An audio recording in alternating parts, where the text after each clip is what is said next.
And welcome to Haunted Hotels. My name is Sam Baltrusis, and I'm an author and journalist. Joining me is my good friend and fellow author, Peter Muise. Welcome to the show, Peter. Thanks, Sam. Excited to be here. Always fun to talk with you about strange and unusual things.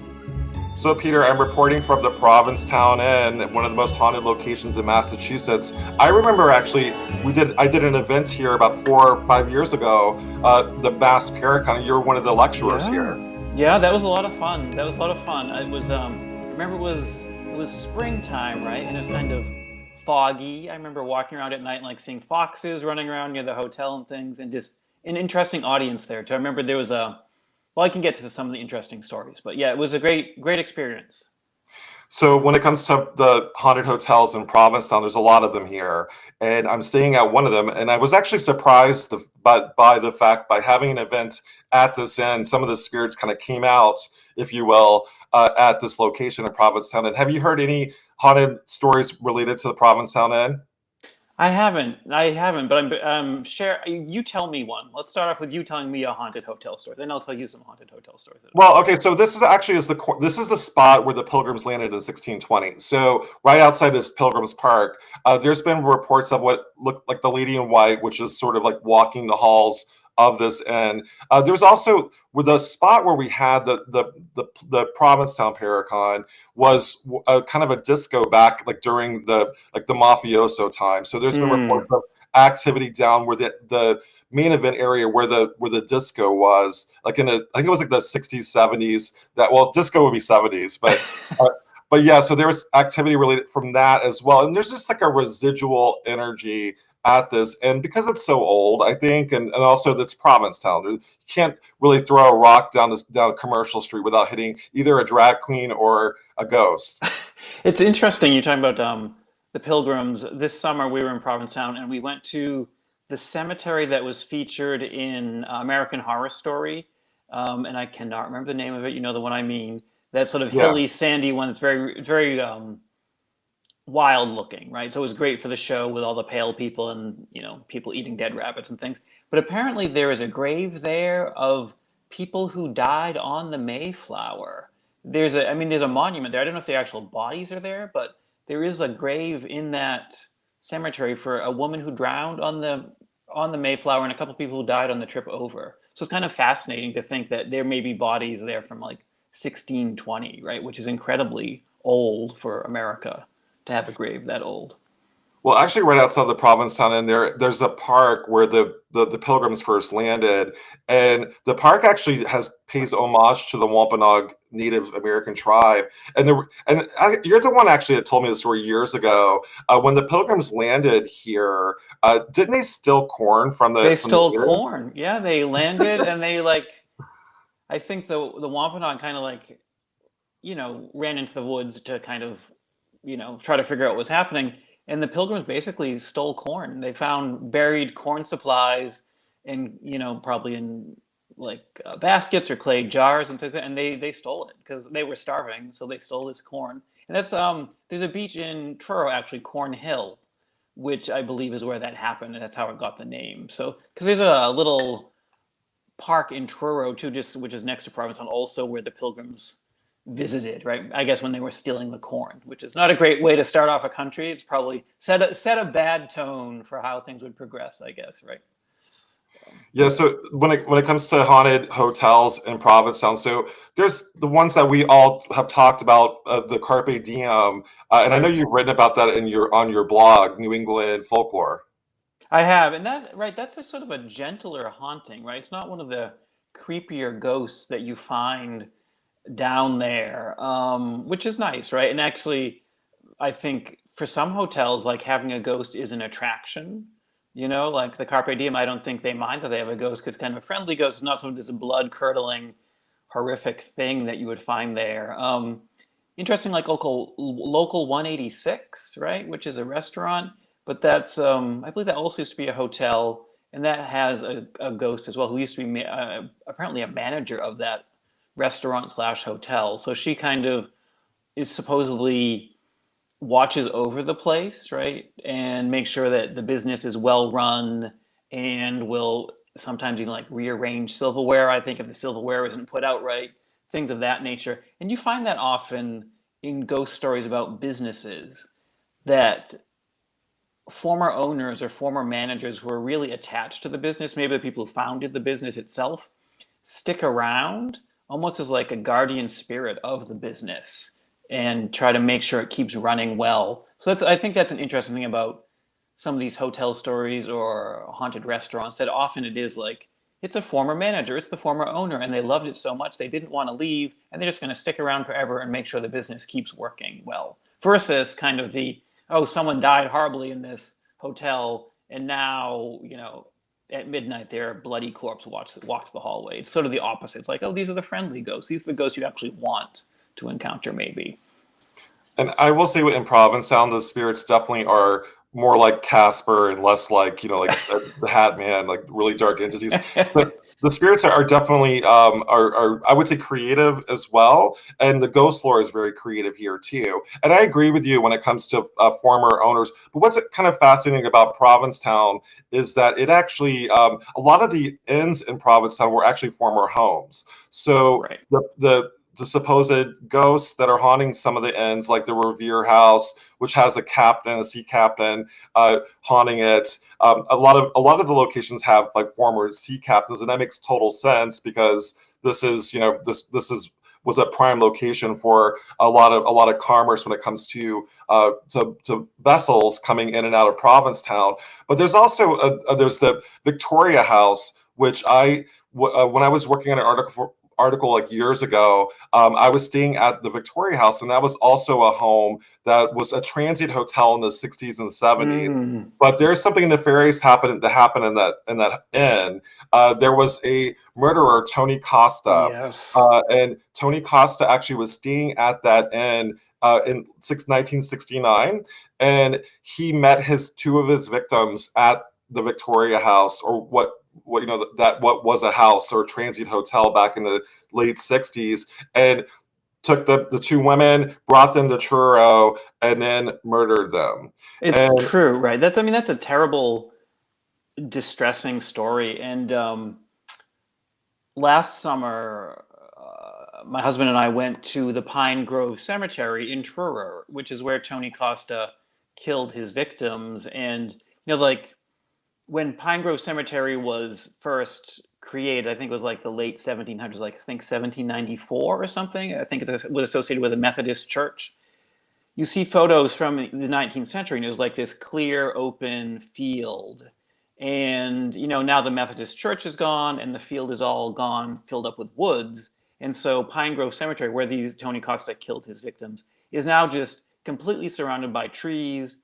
And to get there, you drive down this long dirt road, and you find this cemetery. And the cemetery itself is not particularly creepy, right? I like cemeteries. I go to cemeteries all the time. It has some nice stones from starting in the late 1700s up till contemporary. The people are still being buried there. And some of the modern stones have these nice carvings of like seagulls and seashells, and kind of like getting into the natural vibe of Cape Cod. But I think if you go further into the cemetery, there's a crypt there with the door unlocked, this crypt that is always open. And a lot of, I know paranormal investigators have gotten like EVP readings from that crypt or something like that. And kind of the local folklore is that Tony Costa killed his victims in that crypt. I don't know if that's true, but certainly like an open crypt is something that is a little unsettling. And when I went, I looked into the crypt. I didn't actually go step into the crypt. That's kind of beyond my comfort threshold. But then we went further back, behind Pine Grove Cemetery, and that's where they found the four victims of Tony Costa that Tony Costa killed. These four women. He brought them up. I believe his excuse was like, "Oh, do you want to come see my marijuana patch?" Right? He had a marijuana yeah, patch. He grew it there in the woods. it was a secret garden. A secret garden, right? Yeah. 1969. Everyone's like, "Yeah, sure, I'd love to get high, man." And then these poor women were, mutilated and killed back there by him. And I would say there's like a dirt road that goes from the back of the cemetery into the woods, and walking down that dirt path was really creepy. And I'm a pretty skeptical person. I'm not the most, I don't believe every legend I hear, because there are a lot of legends out there, as you know. But I just think you're walking through these woods, we'd already gone down this long dirt road, walked through the cemetery. Now we were down this dirt path, completely quiet, like no insects, no birds. And, we came to this crossroads there. And I was thinking, boy, this would be the place where, like, if you were some sort of, I don't know, this would be the place where you would want to have, like, the spookiest Halloween ritual ever is this crossroads, right? Where behind this cemetery where somebody killed people. And it was kind of freaky to be there. And afterwards, after we had been there, I learned that that was pretty much where the people were killed and buried, was at that crossroads. And so that kind of freaked me out. So, like, it's an interesting place to visit. But, if you go there, I would definitely bring a friend because it is pretty isolated. You're really far away from anybody else down there. So I mean, Tony Costa and the Victoria House, all of that is creepy to me. Like true crime, murder, that I will leave that to you, Sam. That stuff is definitely a little freaky and unsettling to me. So we saw that we went to the murder site, like, ooh, this is like, it's gruesome, definitely. So. Well, to give you an idea, so the Victoria House, I was there and I didn't actually know that that's where Tony Costa stayed when he met his victim. So I actually uncovered that by reading. There was the article that was written. I think Norman Mailer that wrote the piece, or I think so. Was in Life magazine or something. I can't remember where it was. Yeah, or like Look magazine. It was like some big magazine in the late 1960s. And so that story was trumped by the Charles Manson murders, but that would have been the crime of the century. But what's interesting about it is I heard what sounded like a woman screaming in the closet, and I looked in the closet and there was nobody there.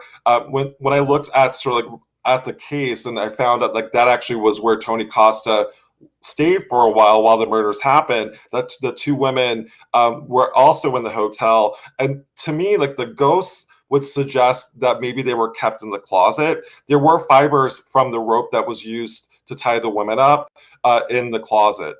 So that's how the forensics were able to use to tie Tony Costa to it. But also, you were talking about that cemetery, and it also creeps me out a lot. And there was an account Tony wrote a book while he was in prison, right? And he recounts the murders, and he blamed it on a gentleman named Carl. And this guy Carl was there at the scene, but he also described what sounded like a kind of like a maybe like a paranormal experience while this was happening, or like a UFO encounter, or something supernatural happened out in that cemetery. Yeah, it's interesting, and my mind goes two places. One is that I think Tony Costa had books about the occult. After he went to prison, he had occult books, and that's okay. Like I have so many occult books. Having occult books does not make you an evil person, but it's he was interested in that sort of thing, right? The occult and the paranormal. So that's one thing I think. But I also think about there is this connection with Truro and the Outer Cape and UFOs, which is not super well known, but in 1964, a painter named Bud Hopkins was living in Truro. I think he was from New York. And off the coast, I think off in the Atlantic Ocean from Truro, he saw one night a UFO, right? He saw this unidentified flying object. And he became very, very interested in UFOs after that. And he was one of the first people to really come up with the concept of missing time. This idea that UFO abductees often are, abducted by aliens, if you believe that this happens. They're abducted by aliens, and then they can't remember what happened. So they may be like, oh, I was walking down the street at noon, and then the next thing I knew it was 5 p.m. So I had missing time. I don't know what happened. And so Bud Hopkins, who first started to get interested in UFOs in Truro, would hypnotize people to try to figure out what happened to them during this missing time, or help people be hypnotized. And it's interesting. There was a man. Now was just reading about this. My mind is going blank. But there was a man in Truro, a soldier, who was an airman who was assigned to the Truro Air Force Base in the 1960s, who claimed that he was abducted by a UFO. He had just been assigned to the Truro Air Base, and he was waiting at the general store there in Truro, which used to be called Jutra's Market. Now it's called Salty Market. And there was like a bus station right across the street, and there was a payphone. And this was probably like 1965. he was waiting there for someone to come and bring him to the Truro Air Force Base. He'd gotten off a bus from New York. He had called. He said, "Oh, this is," I think his name was like Robert Williams. "This is Robert Williams. I'm waiting here for someone to come get me." They're like, "Okay, we're sending a Jeep right out." And as Robert Williams was waiting, he saw this light in the sky above him, and he got kind of freaked out. And so he was like, "There's this light in the sky. It's freaking me out. Something weird is happening." So he called the Air Force Base again. He's like, "Can you hurry up and get here? There's a light above me." And the person on the other line said, "Oh, we came 2 hours ago when you first called, but you weren't there. Wow. We'll come again." And after he hung up the phone, the light in the sky went away. And so years later, this man, who I want to say is named Robert Williams, contacted Bud Hopkins and said, "Bud Hopkins, I hear about this missing time thing, and this happened to me in Truro while I was waiting for a ride to the Air Force Base." And so Bud Hopkins hypnotized him, and Robert Williams believed that he had been abducted by aliens and examined in a UFO above Truro. So Truro, some strange things happen out there in the Outer Cape, I guess. It's a vacation wonderland, but also, you know. I like Truro, but I don't like aliens. So I generally tend to stay in Provincetown when I'm on the Cape and not in Truro. I have stayed in Truro, and I will say I was right by that market and I actually recounted that gentleman's steps. It was creepy. I mean, it was this creepy kind of like being out there and surrounded by the wilderness and no one around you. Right. And I'm a city person, definitely.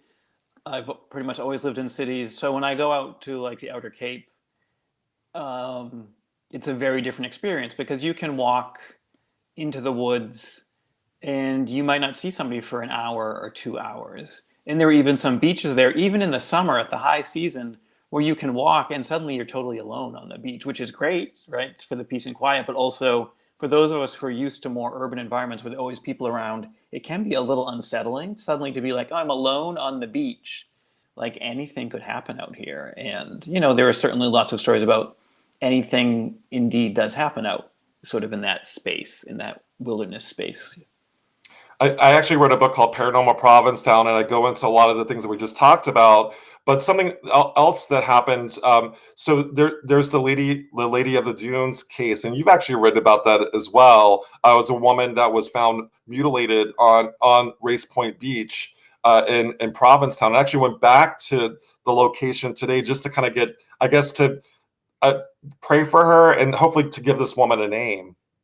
And it's interesting, like they've never found anything, right? I mean, it's an unsolved mystery. And I know that various psychics have had explanations in various, ghost hunters, but it is like it's an unsolved mystery. I know there was even the woman who wrote a book about, was it her stepfather maybe had been the murderer, right? Because she had been staying out there with him in the summer and he was connected to the New England crime scene.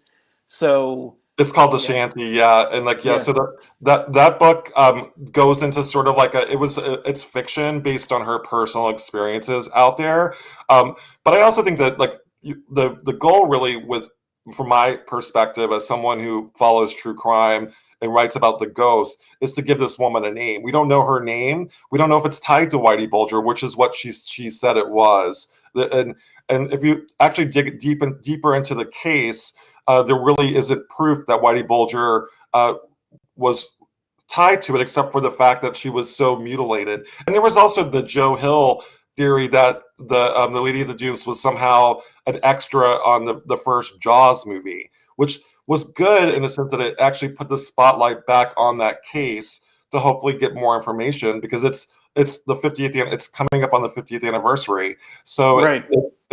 we need to find answers now because the killer may still be around. It's still shocking that there are unsolved crimes out there.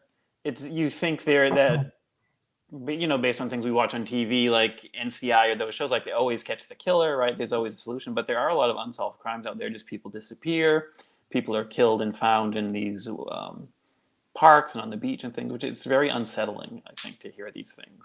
And I think some of this has come to attention really, like the woman who's the van life woman, Gabby Petito, right out there, And so some of it has come up to the public's attention again, these unsolved crimes, which is good, I think. So speaking of what we see on television, American Horror Story actually featured season 10 in Provincetown, the first 6 episodes. And I was wondering, what did you think about it? I mean, from my perspective, I loved it, but the last episode was kind of like a wah wah, it kind of ended weird. But the first 5 episodes were amazing. I really liked it.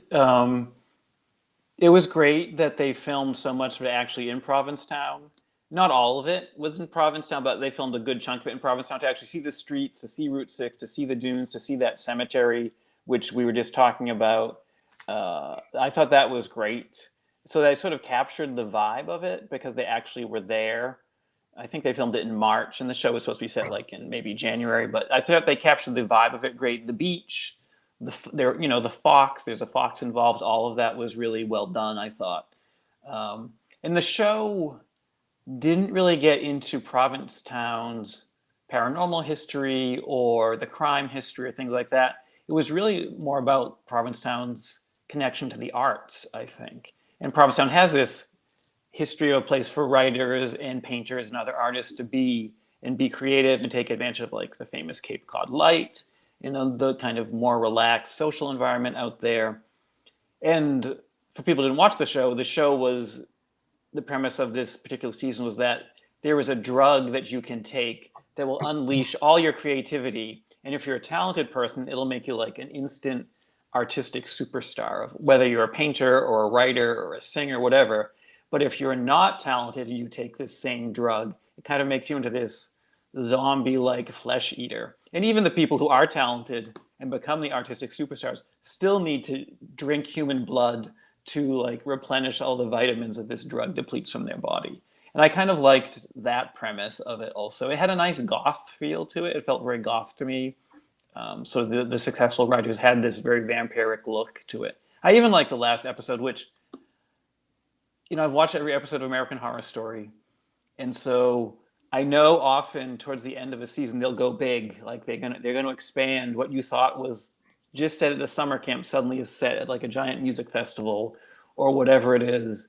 And so they kind of expanded from Provincetown and went out into LA where everyone is trying to take this drug, and it ends with like a little miniature apocalypse happening with all these sadly untalented people, ripping apart tourists in the street and things like that. So it was very gruesome, but it was kind of funny. And there was a lot of people online, I was reading reviews, were puzzled by sort of the town committee meeting at the end, right? It's like a zoning committee or historic committee meeting. And that's kind of a Provincetown in-joke because Provincetown is notoriously difficult place to like make changes to your business or make changes to your home. And that whole thing about a restaurant trying to get outdoor seating was pretty much a big controversy in Provincetown right before COVID kicked in. Like a certain restaurant wanted to add tables and the neighbors didn't want them to add tables. And so that pretty much was what that was. So I think people who didn't stay in Provincetown were kind of confused by that weird little thing. But I thought it was clever and funny for the most part. Yeah, just so if people they know Provincetown, the house that Harry Gardner and his daughter Alma and Doris, that was the name of his wife, right? The mother, yeah. Yeah, Yes. the mom. So they lived in this house. Actually, the house was built for the show. I mean, I haven't, or maybe it was moved from another location, but it looked like it was not. There was nothing there at the house, and now there's something there. It's not an old house either. It's new construction. And I think they wanted a house that looked big. Because once you're inside the house in the show, it was like this big rambling space. It wasn't like these old colonial houses, these old fishermen's cottages. It was like this big space. You need that big goth space for the show, right? And even like they go to the Muise restaurant, which the Muise is great, the food is good, but on the show it's like this big, almost kind of goth nightclub, which is not what it's like at all inside, really. And also too, like, so the Muse is spelled in the show Muse, and the nickname for the drug that they were taking was the Muse as well. The Muse, right? The Yeah. artistic inspiration. So I think the restaurant is MEWS Muse, Right. which is like a stable or something like that. It's And lovely. also too, there were I the so when it comes to the cemeteries in Provincetown, there's like it's not just one; it's actually multiple cemeteries. So I just call it Yep. the Provincetown Cemetery because there's like so many. There's like five of them actually in the same area, and they're creepy. And I remember looking like walking through the cemetery, seeing a fox. Out of the blue, kind of peek out at me, and those foxes are cunning in Provincetown. And then a gentleman walking up the street, and he's like, "What are you looking for?" You know, like he's kind of like the total creepy moment in the cemetery. And I'm like, I'm looking for the Lady of the Dunes marker, and he's like, "Oh, they took her body out several times." And I'm like, okay, give me this whole rundown of the Lady of the Dunes body, but he pointed in the right direction to where her remains were kept, which is that the cemetery at the very end. Yeah, it's good, right? You want that local connection. This is not really related to ghosts or anything, but years ago, I went out with a friend in Provincetown. We were out really late. It was like a Wednesday night. We were out to like 2 a.m. or something. And we were staying out in Truro. So after the bars and clubs closed, we went back to the car, which was parked in this central parking lot there. And it was really empty because it was 2 a.m. So we're walking across the parking lot to get to our car, and we see these animals like chasing each other around in the middle of the parking lot. And we ask each other, like, what are those animals? And there was a man standing under a tree. We hadn't even seen him. And this man standing under a tree said, "Those are baby foxes. I've been coming here every night to watch those baby foxes play." I was like, wow, it's like our own little nature documentary happening. And so we kept walking away from this guy walking the foxes towards the car. And as we're walking, this huge coyote ran in front of us next. And we're like, oh, we just have to get in the car and go because the next thing we'll be seeing like a mountain lion or who knows what we're going to see. So there's definitely a lot of wildlife out there. Um, there's, I don't know if you've heard of like the Pamet panther or the Truro panther.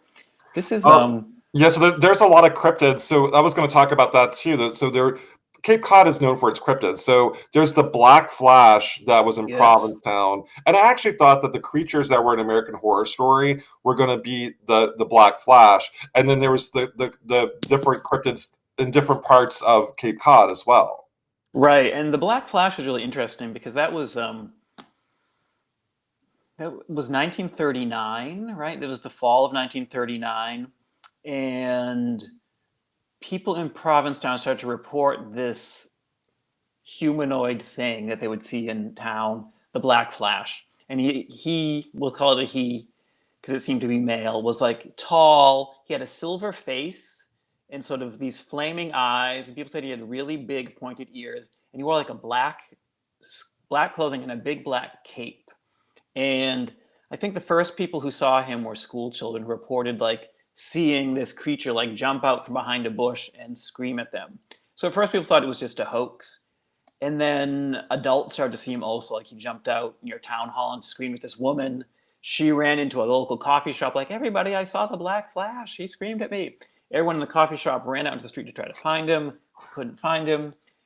And you read these stories and it's hard to know what's like true and what's just a tall tale. But in several cases, like the police supposedly cornered the Black Flash. They were like on the hunt, like we have to find this maniac who's haunting Provincetown, this Black Flash. And so they tracked the Black Flash down to the schoolyard, like the high school yard or whatever. And they had him surrounded. So they drew out their guns. They started shooting him. They all missed him. And then he supposedly jumped over this 10-foot fence. And you hear that from some other people who said the Black Flash was in their backyard. They pulled out a gun. They tried to shoot him, and he jumped up over the fence and disappeared. And so those stories, you're like, oh, that's a little weird. Like, how could he jump so high if he was just a guy in a suit? And there are various theories that who the Black Flash may have, like, was it just somebody in Truro? Like, there was a teenager in Truro who was very athletic, right? He was like a weightlifter and a basketball player and all around jockey guy. And so some people thought he may have been the Black Flash because he would have been able to like do these sort of physical stunts that were happening.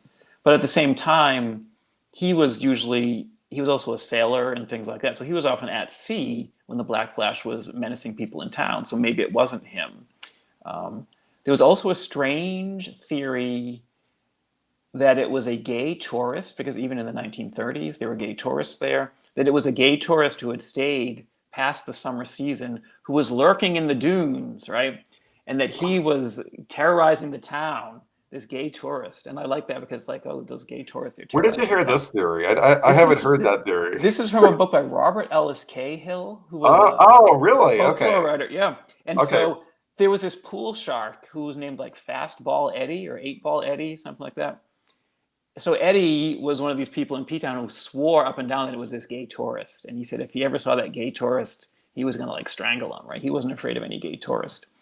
So one night Eddie is walking home like down Commercial Street after a night at the pool hall, and the Black Flash appears.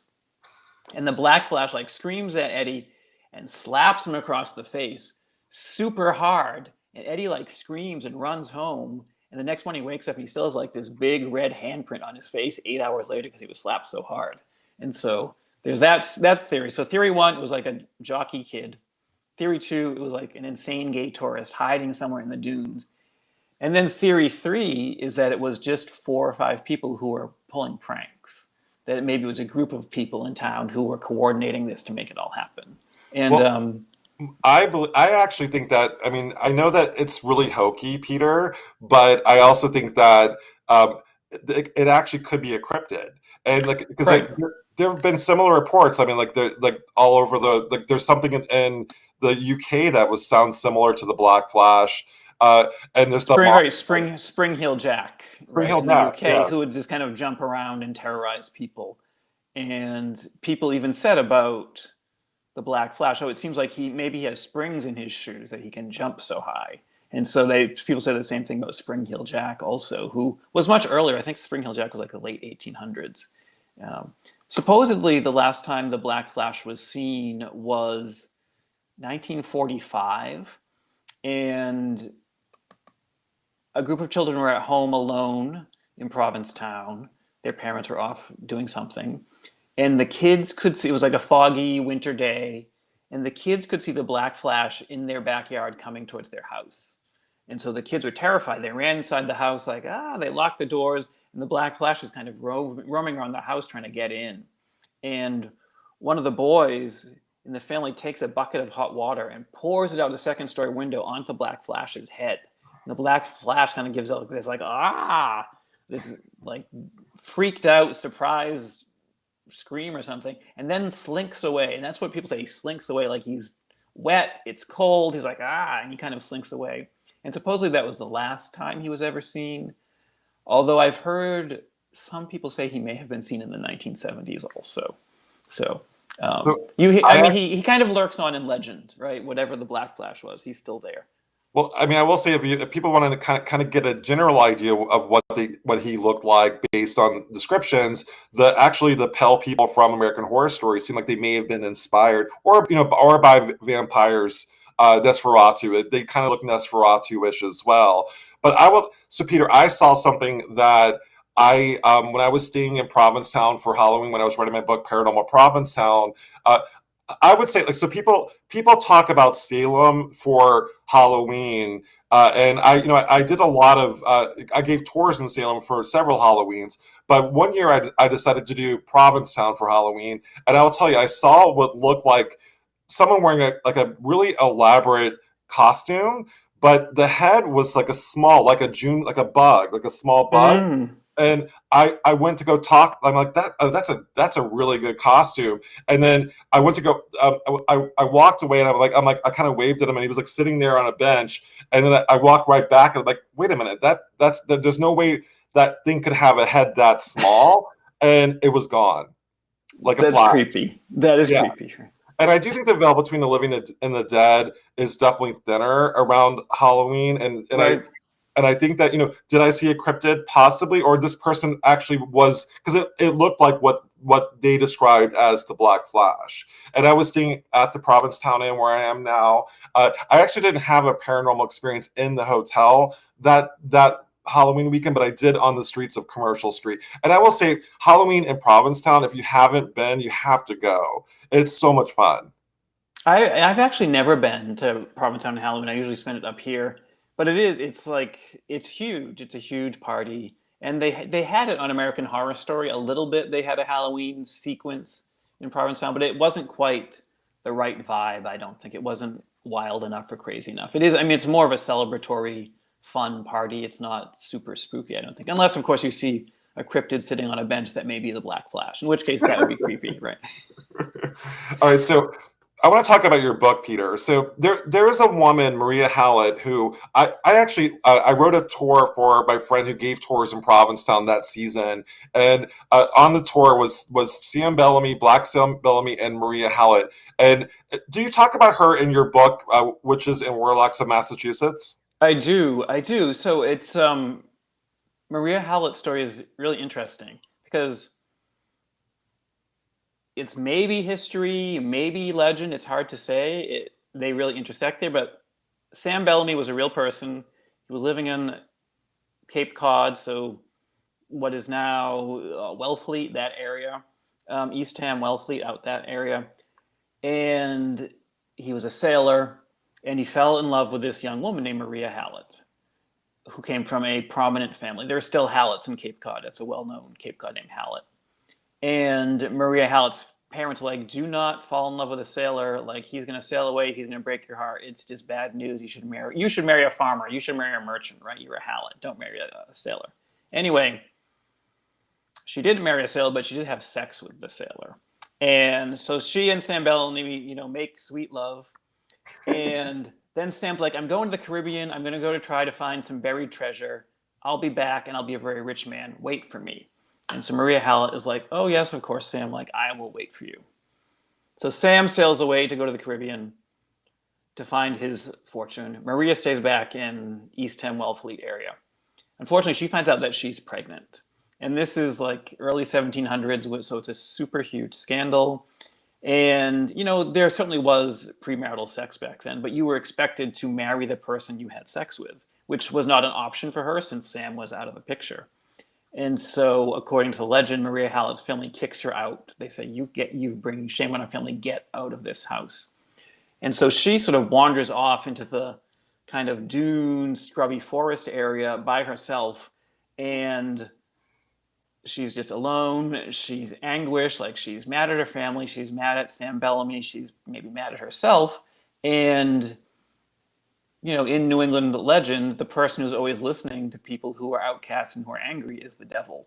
And so the devil comes to Maria Hallett and is like, Maria, I can make a deal for you. I'll make you a witch, and you can get your vengeance on Sam Bellamy, the man who has ruined your life. But in return, I want your soul. And according to some stories, also her baby, right? He wants her baby. And so Maria Hallett agrees to this. And she becomes a witch.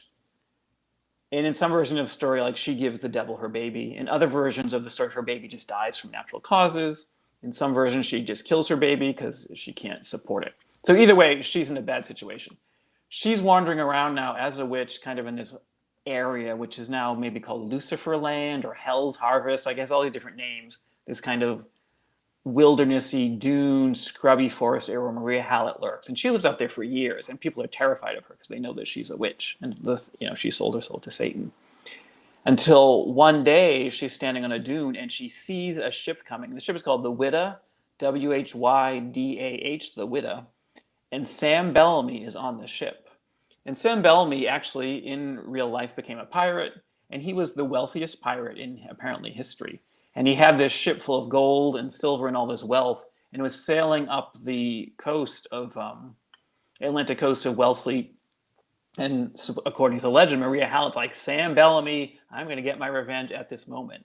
And using her kind of devilish witch powers, she summons up a huge storm, which sinks the ship, and almost everybody on board drowns. Even though it's only like less than a mile offshore, right? The waves are so treacherous that all the men on board die, including Sam Bellamy. And whatever happens to Maria Hallett, I don't know. Does that kill her? I think in some versions of the legends, like, that's the end of her life. Like, she's carried out her great work and she dies. And so that's the legend of Maria Hallett. Interestingly, in 1981, I can't remember the man's name, Barry something. Barry Clifford. Barry Clifford, who was an explorer, found the wreck of the Whydah off the coast of Wellfleet. And it was filled with gold and silver and all of this amazing treasure. And for quite a while, there was a pirate museum in Provincetown, which had everything from the Widow, but they've moved it to another town in Cape Cod now. But he reported some supernatural activity that he said that when their ship was near the wreck of the Widow, like they would have a lot of mechanical malfunctions. And at one point, he said they even heard voices on their ship radio saying, like, "We want your ship. Give us your ship. We want your ship." And Barry Clifford said that these weird phenomena continued until he, Barry Clifford, and his crew members poured a bottle of rum into the water as an offering to these dead pirates, which supposedly appeased their souls, I guess, if you believe the story. But that's the story. So it's interesting. Like there definitely is this kind of witchcraft, pirate, sailor connection on Cape Cod because it's such an area so influenced by the ocean.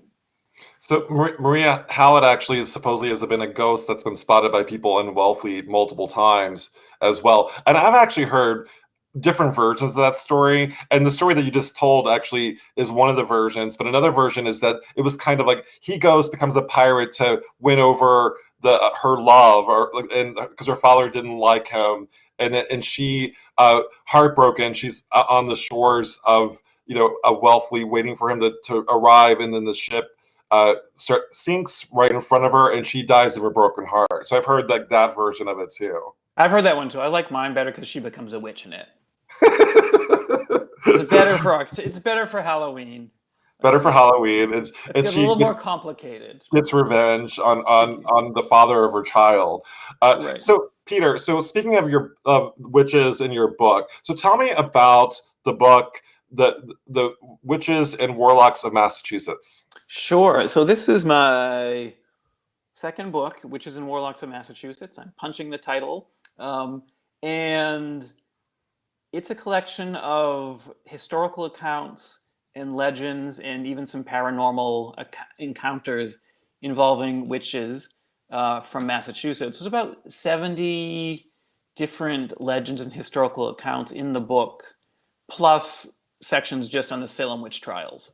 Because I think, the Salem witch trials justifiably get a lot of attention. They were the biggest witch trials in North America. They definitely were the biggest witch trials in Massachusetts. 19 people executed, over 150 people accused. Someone killed during torture. People died in prison. So it was a huge thing. So Salem witch trials were enormous and justifiably famous. But there have been witch trials before then. And then after the Salem trials ended, people in Massachusetts still believed in witches. They just didn't put them on trial. I think the Salem witch trials were like, oh, this is such a... People realized it was a fiasco after it was over, and realized you couldn't bring a witch to court. You couldn't prove the existence of the devil in court, but that didn't prevent people from believing in witches and the devil. And so my book includes those stories from like the 1700s, the 1800s, the 1900s, even the 20th century, where people still believe that there were witches and we're still talking about witches. I think it's important to clarify a couple things when we talk about witches like this. Is that one, the people who were accused and executed during the witch trials were not witches. They were social outcasts or people who were caught up in politics who were accused of being witches for a variety of reasons, and then sometimes executed, sometimes found innocent, but they were not witches, right? They were innocent Right. people accused of being witches. And we're also not talking about modern practitioners of witchcraft. So we're not talking about Wiccans or other people who practice witchcraft as a spiritual path. I think that's a different thing entirely from these stories of the Salem witch trials or somebody like Maria Hallett. Maria Hallett was not a Wiccan. She, in these legends, she is a witch who sold her soul to the devil. So it's a different thing entirely. But Cape Cod had quite a few witch stories also. I mean, since we're talking about Provincetown and Cape Cod, Cape Cod was part of Plymouth Colony, which was founded by the Pilgrims, as we mentioned earlier. Unlike the Puritans who founded Massachusetts or Connecticut, the Pilgrims who controlled Plymouth Colony did not execute anybody for witchcraft. And there were very few witch trials even in Plymouth Colony. But there were plenty of witch stories still from that area.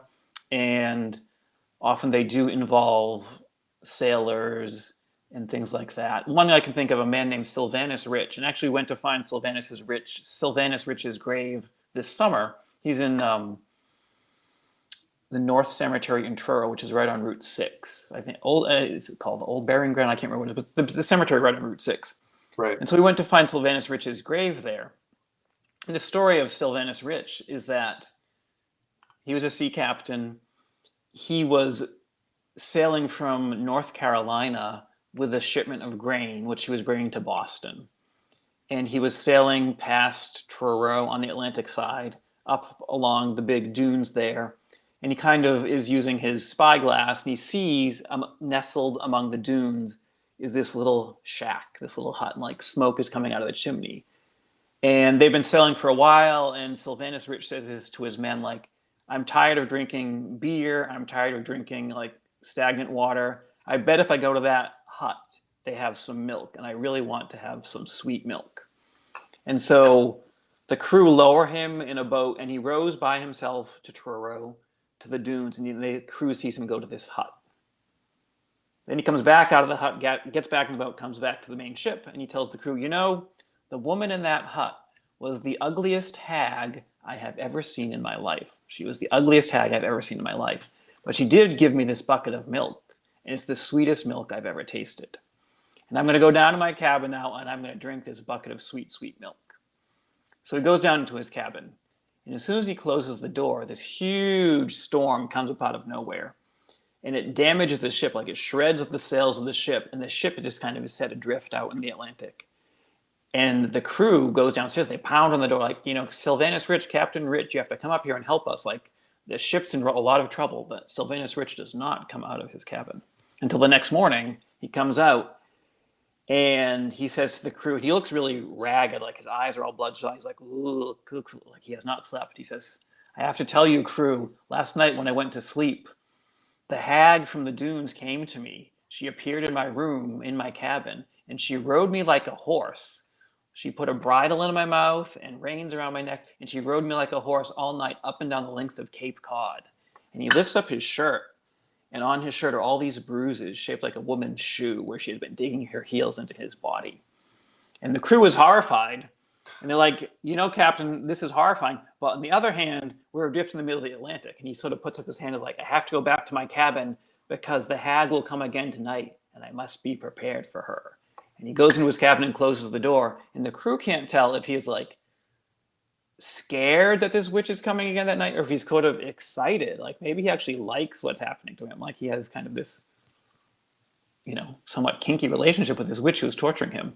And so this goes on for days. So it goes on for days. Like every night, the witch comes to Captain Rich's cabin and rides him like a horse up and down the length of Cape Cod. And the crew's like, this is terrible. Like, we're going to die out here in the ocean. The ship is totally damaged. We're adrift. Our captain is under the spell of this witch. We're going to die. But they are saved because they see another ship coming up from the south. And by a strange coincidence, the ship is captained by Sylvanas Rich's son. So Sylvanas Rich's son comes to this damaged ship, and he realizes it's his father's ship. The crew explains the situation. Sylvanas Rich's son goes down to Sylvanas Rich's cabin and says, Father, we need to talk. And no one knows what was said, but somehow his son like snaps Sylvanas Rich out of it. They manage to repair the sails, and they sail to Boston with this cargo of grain from North Carolina. And when they pull into Boston Harbor, the merchant waiting for the grain is like, you're so late, like you're a week late. Why are you so late with this grain? And Sylvanas Rich looks at the merchant and says, just blame it on the sweet, sweet milk of Satan. And that's the end of the story. And so interesting, there is a grave for Sylvanas Rich. I think he died in, I want to say 1737 or something like that. So his grave is in Truro Cemetery on Route 6. He wasn't very old though. And he did have a son, but his son would have been like 11 or 12 at the time he died. So that part about his son coming in a ship and snapping him out of it doesn't seem like it is quite accurate. So Sylvanas Rich is a real person. How this legend arose about him, I don't know. But it's similar to another story about a witch in Truro who, again, lived in the dunes. Maybe it's the same witch. I don't know. But a sailor is in Truro, and he's walking to the harbor to board his ship to wherever he's going. Maybe he's going south, maybe he's going to England. So this sailor is walking through the dunes to go to his ship, and he sees this small house, and this delicious smell is like coming out of this house, and it's the smell of freshly baked donuts. And so the sailor goes into this small hut, and he sees like this big plate of freshly made donuts. And the house is empty. This little hut is entirely empty, except for the tray of donuts and some furniture and a small black goat that's sitting by the fireplace. So I think the black goat would be a giveaway, but whatever. And so the sailor steals this plate of donuts because they smell so good. And he eats them all before he even gets to the ship. And he's just like, oh, whatever, it's just donuts. Like, no one is going to catch me. That night, as he's on the ship, it's setting sail for England or wherever it's going, a witch appears, manifests to him as he's sleeping in his bunk.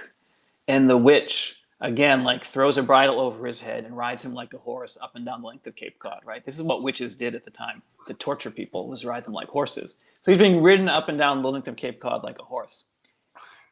And during the daytime, whatever he does turns to crap, right? Like he's supposed to like work on the sails and the rope rips, right? Or he's swabbing the deck and his mop breaks.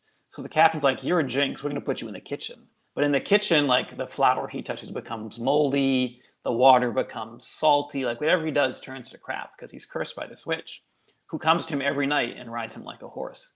So finally, this young sailor who stole the donuts tells the captain, like, this is what I did. I stole these donuts. I didn't know who I was stealing them from. Clearly, I stole them from a witch and she has cursed me. So you have to help me. So the captain gives the sailor, this cursed sailor, a gun, and then pulls a silver bullet off of his uniform and gives it to the sailor and says, when she comes tonight, use this, you'll know what to do. And so that night, when the witch appears with her bridle ready to like ride him like a horse, the sailor shoots her with the silver button out of the pistol, and that kills her. Because silver is one of the only things that can kill a witch when they're in their kind of spiritual form. And so then the sailor is freed from his curse. But that story actually appeared several places, including the Boston Herald, which is amazing. Like I think it was like 1889, that story appeared in the Boston Herald. And there's a historian, a Harvard historian named George Lyman Kittredge, who wrote a book called Witchcraft in Old and New England.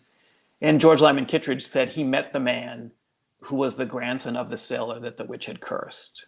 So it was sort of a story that was kind of well known in the area in Truro, I think. And again, like I say, just don't steal a witch's donuts. Like don't steal donuts. Donuts are delicious. Just don't steal them. And well, to me, that's very Massachusetts too. Like it's donuts. Like people are so obsessed with donuts here, but they're obsessed. I thought the donuts was weird, and also the fact that there is a sexualization of these innocent women, like almost like it's like this weird. Like we saw that with Bridget Bishop in the Salem Witch Trials as well. Like they were like her lacy garb or what she was wearing, and I just find that it's a representation of misogyny. Yeah, it's this fear of women's sexuality, right? That these women are powerful sexual predators in the story, when really that's not the case, and certainly was not the case at the time at all, right? When this society was much more male dominated than even it is now. But in these stories, the witches are these powerful sexual predators in some of these Cape Cod witch stories, and they kind of get their revenge, I think, on men in a sense. And it's just, it's not true at all, as we said, for these are not true stories, but it sort of gives you a little insight, I think, into what people were thinking at the time. There's an interesting, sorry, go ahead. So, Peter, I was going to try to bring it back to haunted hotels. Yes. So, like, are there any stories from your book that are tied to a hotel at all in Massachusetts? I'm trying to think if I have a hotel story in there. I don't know if I have a good hotel witch story, unless you can remember one, because I may have forgotten what I've written. Well, no, I mean, so I haven't completely read your book, but I do keep up on your blog, and also the fact that your book just came out. I'm really looking forward to everyone get Witches and Warlocks of Massachusetts by Peter Muise. But also, I just wanted to we talked a lot about Cape Cod, Peter, and I wanted to recommend some locations when it comes to staying here if you're here for Halloween or during other parts of the year. I mean, Provincetown Inn is actually a great location. It's right by the water. It's right by Pilgrims Park, where the Pilgrims first landed. There's the Carpe Diem is a great location as well. The Victoria House has been closed for years, but that's where Tony Chop Chop stayed during. Like when he had found his victims for when he killed them in 1969, and he died a few years later. There's a couple of hotels. Like when you go to Truro and to Provincetown, do you make any recommendations to locations, and are those hotels haunted? We generally, Truro is more of a rental house area. There aren't a ton of hotels. I will tell you a haunted hotel story that a friend told me. I'm not going to name the name of the hotel because I don't know if they want this story told. But this is a story a friend of mine who is quite believable told me. And this was from the 1980s, where he was working on writing. He writes various books and things, generally on sort of an occult, supernatural theme. And so he went to Provincetown in the off season to write and to work part time. So he got a job at a hotel, and he got the job at this hotel as the night clerk. Right, he was the front desk night clerk. And the owner of the hotel, on the day of his orientation, told my friend, here are all the rooms at the hotel. It was a sort of a hotel. It is a hotel made up of multiple buildings. He said, here are all the room keys, et cetera, et cetera, et cetera. But whatever you do, don't rent out this room unless we're totally desperate. And the way he said it made it seem very serious. So my friend didn't really ask why. But so there's this one room key set apart from all the others. Like here are the 50 room keys, and there's room 51. Like whatever you do, don't rent that room unless you're absolutely desperate. And so throughout the season, it's the off season, it's quiet. It's like December, January, and this is the 80s also, so tourism wasn't the same as it is now. Not a lot of people are coming into Provincetown. It's very quiet. So my friend never had to rent out that final room, right? The room you should not rent. Until I think it was President's Day weekend. In February, they had one of those warm weekends that suddenly happened. And suddenly, people were coming to Provincetown to get away for the weekend. And so more and more people were coming to this hotel where my friend worked. And all the rooms were filled except that last room. And so finally, somebody showed up and said, oh, do you have a vacancy? And my friend's like, we just have this one room left, which I hear it's not a great room. I don't know if I should rent it to you. And the guy's like, oh, I'm desperate. There's not a lot of vacancy. It's such a warm weekend. I'll take it. So my friend rents this man the last room. Fine. The next morning, or the next day, I guess it was the next morning, right? Because he works the night shift. The next morning, the housekeeper shows up. And my friend says, oh, we were so busy last night. I had to rent every room, even that room that I'm not supposed to rent. And the housekeeper's like, what? You shouldn't ever rent that room. Don't you know what happened there? My friend's like, no, I don't know what happened there. And the housekeeper says, well, many years ago, a young woman checked into that room and then she killed herself. She shot herself in bed, and she had put a pillow over her head so we wouldn't hear the noise. But when I went in the morning to clean the room was full of blood and feathers everywhere. And it was the worst thing I've ever seen. And now people say that her ghost still haunts that room. You can hear her crying at night. Sometimes people say they hear gunshots. And so we don't like to rent out that room. And certainly I'm not going to clean that room unless you go and help me out and do it. And so my friend's like, okay, I'll help you clean the room. So they wait until the guy who checked in that previous night leaves. And he left. He didn't say anything about a ghost. He just left. And so my friend and the housekeeper go to this room. And, there's just a big double bed in the room, standard bed. And so as they are making up the sheets and things, the housekeeper's saying, oh, we've all heard the ghost in here. We hear her crying, we hear the gunshots, she's repeating the story. My friend's like, okay. And so then they finish making up the bed and they go outside, and the housekeeper wraps up her story by saying, and so that's why the owner keeps double beds and two twin beds in there, just two small twin beds, because nobody wants to rent twin beds. And my friend says, there aren't twin beds in that room. There's one double bed. We just made up a double bed. And the housekeeper is like, no, there used to be a double bed. That's where the woman killed herself. But we replaced that with two twin beds. And my friend's like, no, we just made up a double bed. Wow. And so when they open up the room, It is indeed just two twin beds. And my friends like there was just a double bed in that room. That actually reminds me of the Orleans Waterfront Inn, which I was able to investigate, and that's right outside of that. So it's Wellfleet. Orleans is another location on Cape Cod, and there's several rooms that are allegedly haunted. There was a woman that was a prostitute that.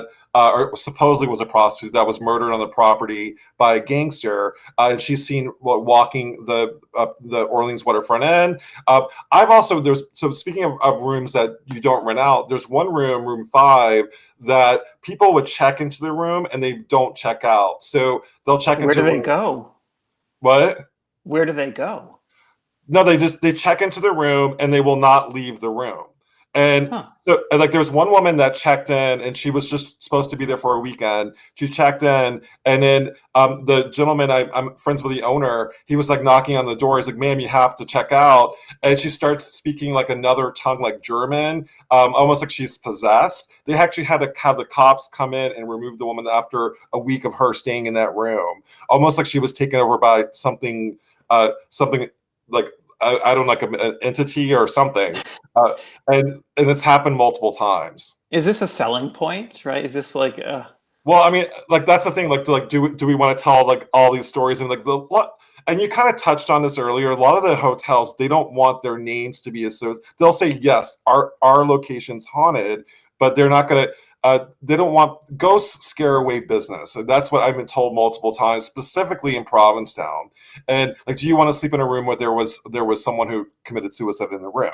right? And that's why I'm not telling the name of the hotel my friend worked at. He told me the name and it's still there, but I'm not going to tell anybody the You're name. going to give up the ghost, Peter? No, exactly. No, I'm not gonna. Bad All right, pun. so Peter, I ask everybody this question: if you can stay at one haunted hotel room with a boo in the world, where would you want to stay? Uh, I guess I would do with Bretton Woods up in the White Mountains, like that big hotel in New Hampshire. That's a beautiful hotel. I've been there before. You know, again, that's a hotel where the owner supposedly haunts it, or the owner's wife, supposedly haunts that hotel. So I would like to stay in that suite. I've stayed at that hotel before. It's great, but I It's did not stay in the haunted room. Yeah, it's Omni Mount Washington, and the Yes. the woman there's like the princess room, and so she supposedly haunts that room, and that's a nice. I would stay in a room with a princess ghost. Right, exactly. Exactly. She's not a murderer, and that's I mean, it's a gorgeous hotel. The only time I stayed there, it was in November, maybe like 5 or 6 years ago. And November is like the off season up there because it's before skiing starts. It's after foliage. There were probably like 20 people in that hotel, and that is a gigantic hotel. So it was a little spooky even without staying in the haunted room. But I would want to try the haunted room sometime and see how that goes. So you heard it from Peter Muse. You want to stay at the Omni Mount Washington in New Hampshire. It's facing the is it the White Mountains, Peter? It's in the White Mountains, yes. White Mountains. And I've actually haven't stayed there myself, but I have. It's been a chapter of my book, Haunted Hotels by Sam Baltrusis. So, Peter, if people want to get a copy of your book, which is in Warlocks of Massachusetts, where do they go? They can go pretty much anywhere. It's available Amazon, Books a Million, BarnesandNoble.com, Bookshop. So pretty much anywhere online that you would buy books. And Peter, if people want to reach out to you, I know you have a blog that a lot of people in New England read. NewEnglandFolklore.blogspot.com. Again, NewEnglandFolklore.blogspot.com. Even if you just look up New England Folklore blog, it will show up. I've written that blog for 13 years, so there is a lot of information on there. So it's a fun. I think if you like weird stories, it's a good place to start looking for them. And Peter, I'm really excited about reading your book, and also knowing your background and like following your blog. You're sort of like the go-to person when it comes to folklore and also the witch backstory of New England. What's next for you? Are you working on another project, or what can we expect from Peter Muse? I mean, this year I'm mostly, for the rest of the year, I'm just kind of promoting the new book, Witches and Warlocks. Um, I guess my next project, the one that's kind of bubbling in my head, is probably a book of monster stories. Ooh. I really like monsters. There are a surprising number of monster stories from this area. So whether it's demons, Bigfoot, sea serpents, like there's a lot of that out there. So probably that's what I'm kind of Well, thinking it's about weird right that you now. said it, 'cause I was actually thinking about that same idea topic today. So great minds think alike. Exactly. Maybe we can Monsters. write it Everyone loves together. monsters, right? We could, right? Yeah, People love a monster book.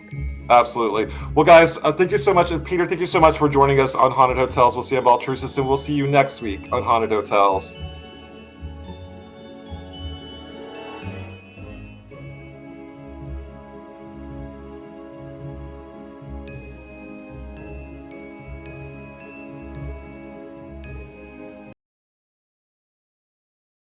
My Paranormal Network.